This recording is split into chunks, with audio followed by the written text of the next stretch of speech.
Hi guys, Dennis here from Denny Bob's RC Construction, and welcome back to the channel.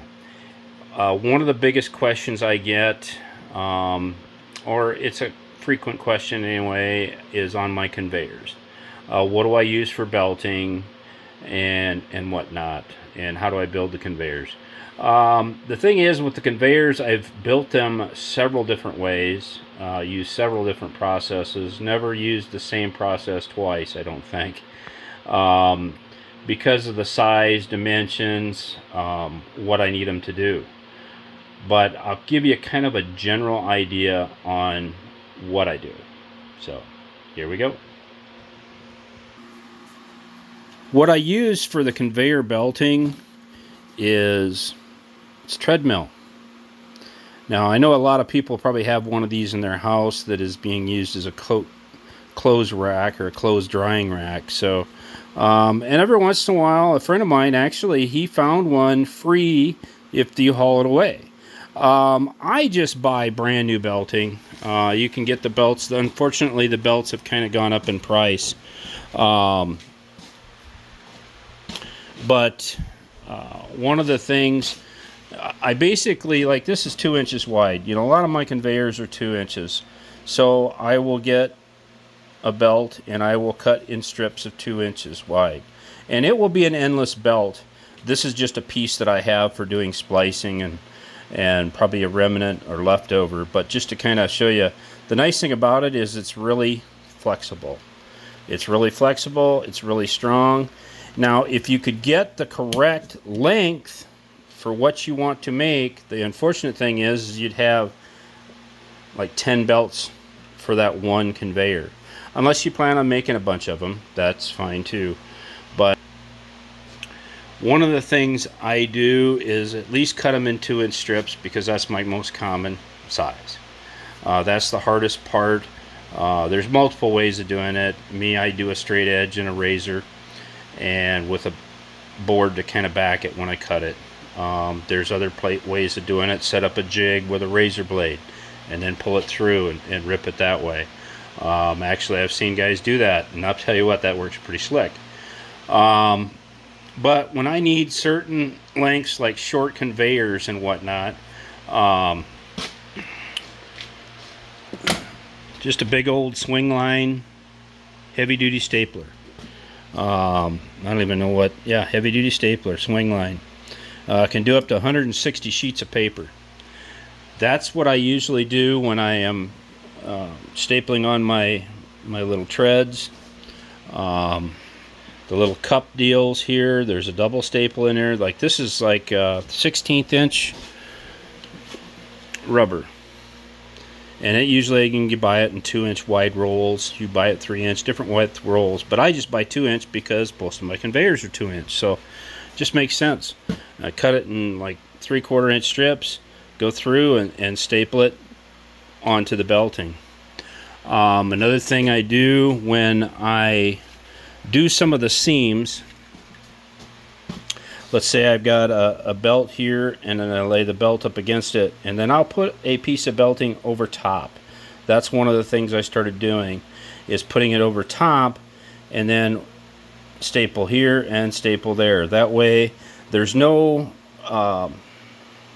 it's more perfectly straight on the bottom of the belt. The biggest thing with when you just go and you lay it over top and then you staple it, then you have the underside, depending on which way you're running the belt. Let's say you have some stuff that it goes over top of and can catch and catch and catch, and slowly it'll pull that seam apart. Now if it's perfectly flat on the bottom side for the drive, it makes more sense. You know, say I'll usually go like an inch on each side, get a 2 inch piece and staple that over the top. And that way, yes, it's on the outside, but that's no big deal. I'll put a tread or something on the edge of it, or you know, like this type of stuff. And here's one of them that I've done that's like an inch here and an inch here. Actually, they think this one was inch and a half and an inch and a half, but this is a fairly long conveyor. And I think I know it was one of the other ones that I had to redo during the show. I took it home and I just started doing the seams. This is like a 3-inch piece. This is like a 3-inch piece laid over top, and then I staple it to it. The staples, the more you use, the stiffer it does get.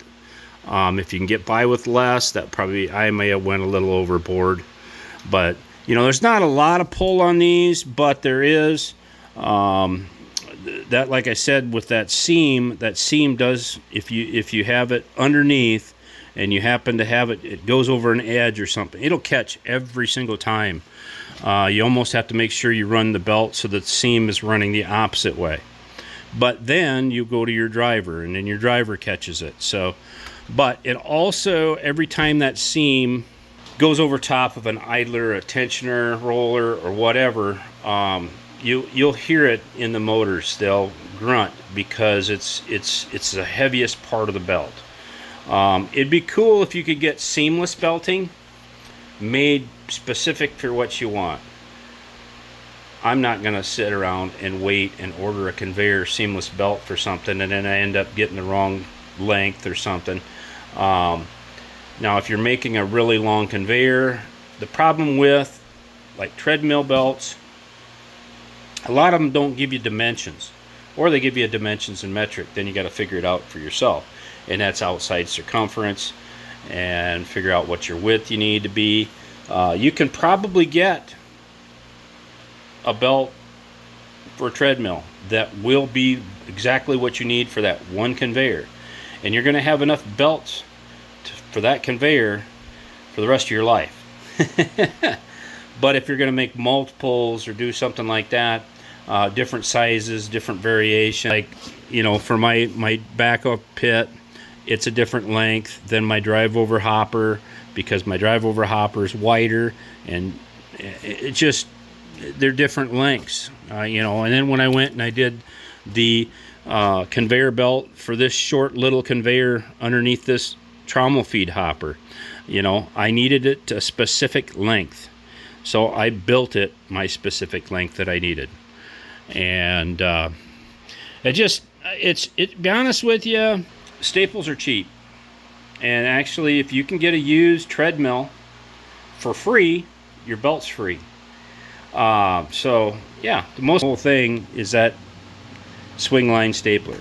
The problem with this is the way you stick your belting in here. A lot of times when I'm stapling it, I got to fold it over like this so that I can get it in here and staple my stuff. That's the only problem. And then you got to roll it over and do the next one. You know, like when I'm putting my treads on, I'm calling them treads or scoops, like what's on that one. That does create a little bit of a problem. Now these type of flat, this is like a 1/4 inch or 3/16 thick rubber. I cut them at about 1/4 inch to 3/8 wide, and then just put 3 staples in them, and that just keeps the feed going. You know, there's not enough grip here. There might be, but it'll be awfully slow feeding out. So but like my conveyor in there, I think I only have 6 of these on it, because that's all I need, just to keep the material moving. And if you get a bigger chunk of, you know, I'm doing this crumb rubber that I've been playing with lately, and crumb rubber and chunk rubber for indoor shows, and it have those treads in there, because that stuff kind of gets piled up in the hoppers or piled up in places, and it kind of forces it through. And I have ripped them all off of belts before, because you get a rock stuck in, and then you're not paying attention, and pretty soon you're missing all your flights. But yeah, it happens. What do? You collect them because they went through the trommel and they're in the end bucket. Pull all the staples out of them, pull the belt off, and restaple them to it. It's pretty simple. But anyway, hopefully it kind of helps people kind of get it. Like this one here, I've got a tensioner on it, you know, I put the drive motor. Like this one here's got a big robot zone motor on it. I use a lot of those. And then I have a I think I want to say it's like a 2-to-1 gear on the inside. Use the big ring gear on the main shaft and the pinion gear on the motor, and then I build little boxes to kind of cover them, and then I pack them full of grease. That way those gears are always running in grease, because I have done that with them open, run them, and they lasted me a couple hours and they were gone. The unfortunate part about doing this is I used a lot of Actobotics stuff to build my conveyors. Unfortunately, Actobotics I don't even think is around anymore. Servo City has gone to they've gone to Go Builda. Well, Go Builda, everything is metric, which is fine if you've got metric shafts and all that stuff, which is fine. As long as you start with that, they've got bearings and all kinds of different things. And I think there's other places other than Servo City to go to get this stuff, but that's just my go-to. Usually I get my parts in 2 days. It's a little bit higher price than you can get some places, but I get it in 2 days, and a lot of times price isn't the factor. It's time. I'm not going to sit here and order a bunch of stuff off AliExpress and wait 3 to 4 weeks to get my stuff. I want to build it today or tomorrow, not a month from now. Unless you really plan way ahead. But I do have a chain. I do have a belt tightener on here. They're like just a bolt that goes through a shaft. There's 1/4-inch bearings. I got ball bearings in each of these tighteners. I got ball bearings, and then I actually have a brass bushing that goes in between, just in case the bearing happens to go out. Kind of gives it a couple different bearing surfaces. Sometimes I make my idler rollers out of aluminum, sometimes brass, sometimes cetyl plastic, which is a really hard plastic, durable plastic, and machinable, just like brass or aluminum is. These are kind of like the pillow block bearings that I use. Across from the drive, there's bearings on here supporting the gear in the gearbox.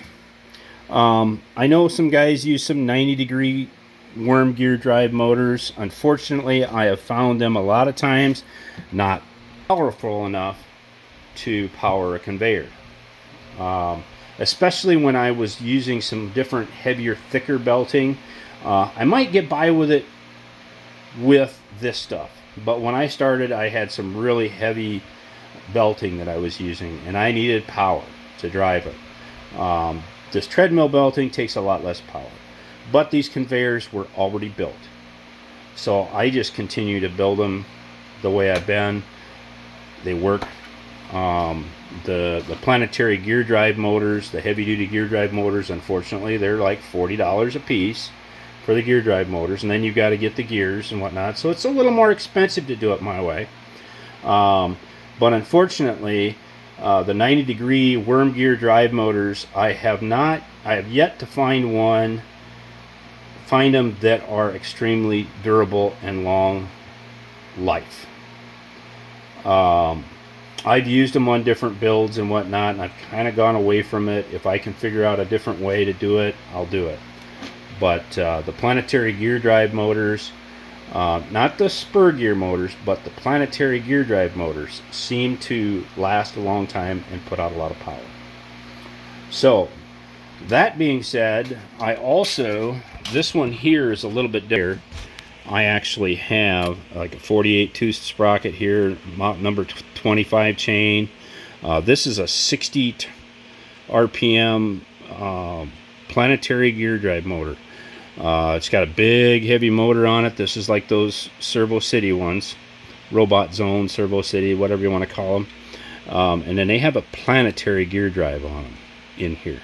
But what I do, and I make sure I do, is I pack these planetaries full of grease before I even install them on a machine or anything, because the factory does not put hardly enough, just barely enough grease to keep it from rusting on the inside. That's about it. I leave they're brushed motors, and I leave them wide open so that any debris does get in there, it can find its way back out. I have covered these before, but then you keep the heat in. Always try to run fans on all my conveyors. This one's got a fan on it.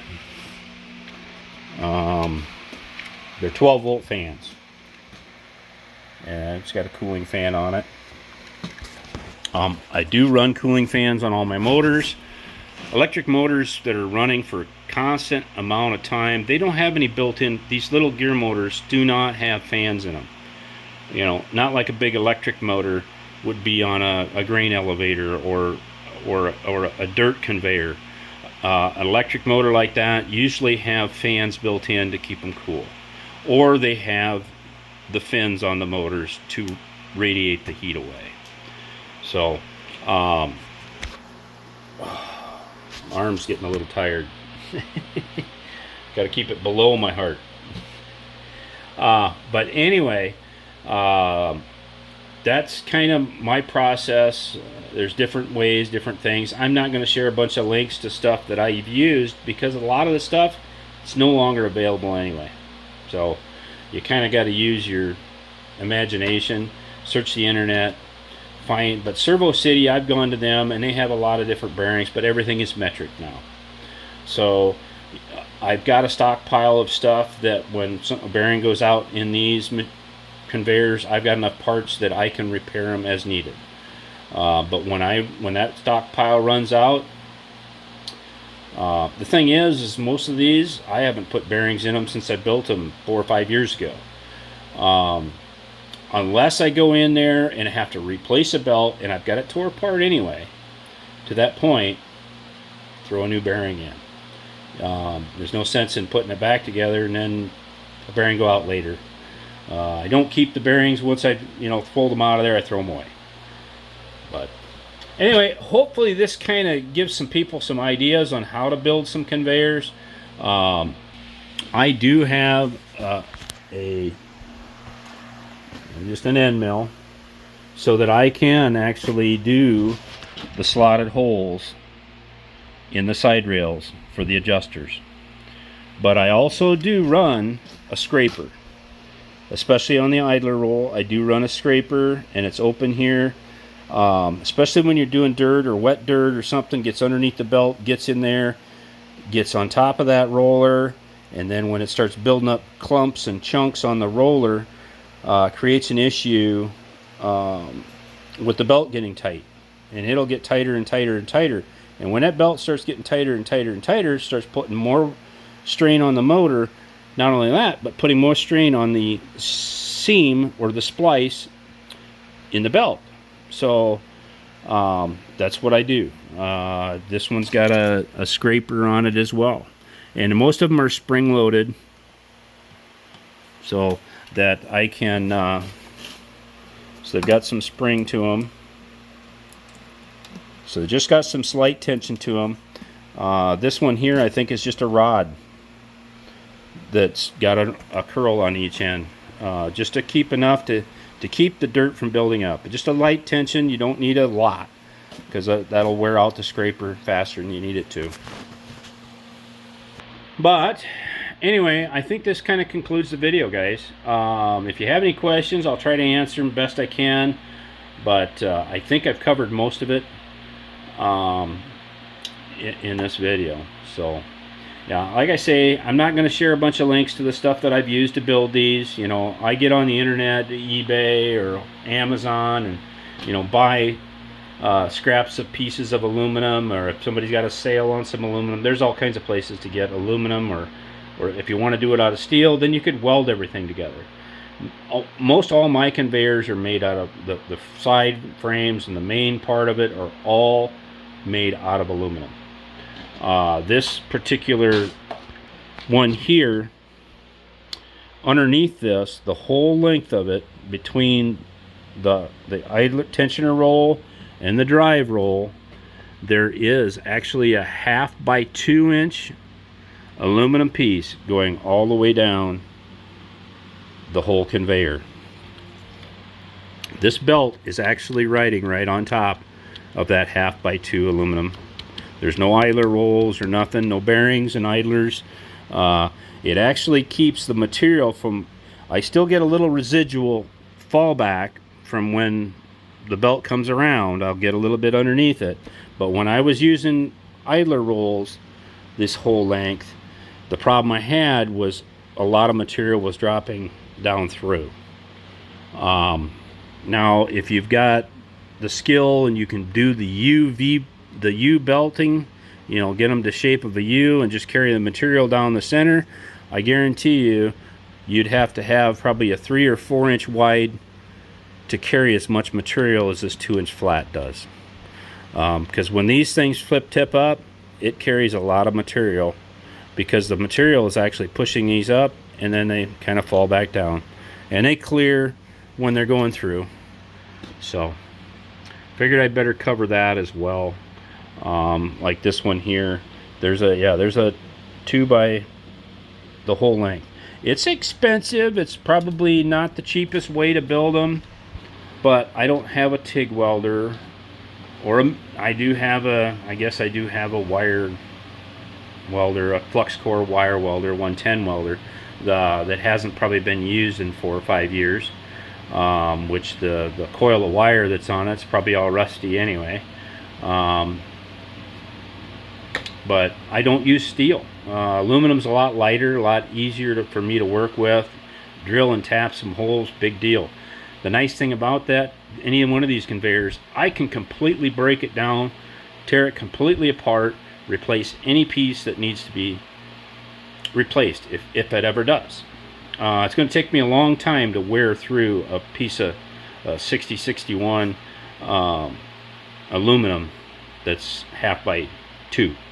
It'll be a lot of dirt working through it before that's wore out, but bearings will be out before then and different things. So, but yeah, I carried on just a little bit longer than I wanted to, but then I kept thinking of different things, and I'm sure once I get done with this video I'll think of a few more things. Sorry that I drug on so long, but unfortunately most of you won't make it this far anyway. You'll lose interest. But some of you will, because you know I get long-winded, and I try to give out as much information as I possibly can, without sharing a bunch of links and different things. So anyway, hope this was informative. If you liked the video, if you're not a subscriber, please subscribe. I'm trying to get this channel kind of built up and keep it moving, and the more interest I get in different things, the more I'm going to try and put out there. So anyway, thanks for watching. Catch you guys later.